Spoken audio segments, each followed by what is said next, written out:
C Joseph Vijay எனும் நான்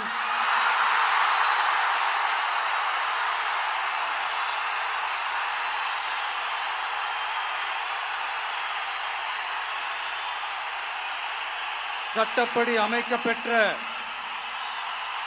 இந்திய அரசியல் அமைப்பின்பால் உண்மையான நம்பிக்கையும் மாறா பற்றும் கொண்டிருப்பேன் என்றும் இந்திய நாட்டின் ஒப்பில்லாத முழு முதல் ஆட்சியையும் ஒருமையையும் நிலை நிறுத்துவேன் என்றும் தமிழ்நாட்டு அரசின் முதலமைச்சராக உண்மையாகவும் உளச்சான்றின்படியும் என் கடமைகளை நிறைவேற்றுவேன் என்றும் அரசியல் அமைப்பிற்கும் சட்டத்திற்கும் இணங்க அச்சமும் ஒருதலை சார்பும் இன்றி விருப்பு வெறுப்பை விலக்கி